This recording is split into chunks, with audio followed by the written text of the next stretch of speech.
Okay, we're going to talk about impulse sealers. These are a standard impulse sealer, and then there's an impulse sealer with a cut. So that's just going to trim the top of the bag. What we want to do is we want to set the timer as low as we can, but enough that we still seal a bag. So it's just going to be a test depending on the thickness of your bag, and you would literally just press down, time's out, wait a sec, lift it up, and your bag's sealed. Or you would do it in this one, and you would seal, and then you trim the top of the bag, and that cuts the top off with the knife as you go. They're very basic, not much goes wrong, but occasionally you would need to replace the sealing wire. So it just sits on here, so we just switch off the power, and you undo these screws.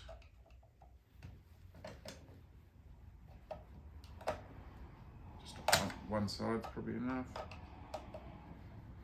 because the wire will go from time to time. It's just a consumable. But the lower your setting is, the longer the wire will last you.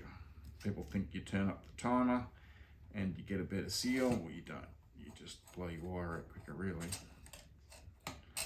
So if we pull that away, and then it comes up to expose the wire. Now, some of them have got a lug each side, some of them have got a screw. So we would literally just undo this. Pull that screw out of the way, and then it's just flicked on that side. So we could then put a new wire on. We would then, and you've got two different sorts of wires. So what you've got is you've got a flat wire and a round wire. A round wire is going to cut the film at the same time it seals. So quite often used with like shrink wrapping. Most people, if you're just sealing a bag, will use a flat wire. So we would put the wire onto that lug, bring it back up to that hole, and put the screw back in. Tighten it up, put that Teflon back on, and put this plate back into place. Now you can replace the Teflon too. It would just take both sides off, and you would lay a strip over exactly the same.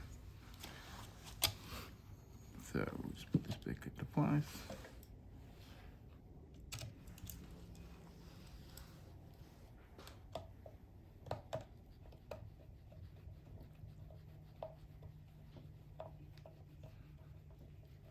It's quick and easy.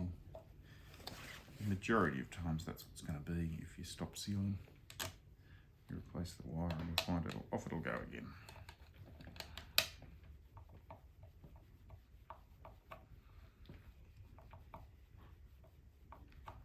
So again, we put it back on. We'll just test that that is all good.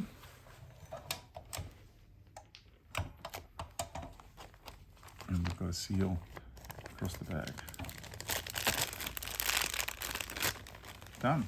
That's how you change a wire on a impulse sealer. This is exactly the same. Thank you.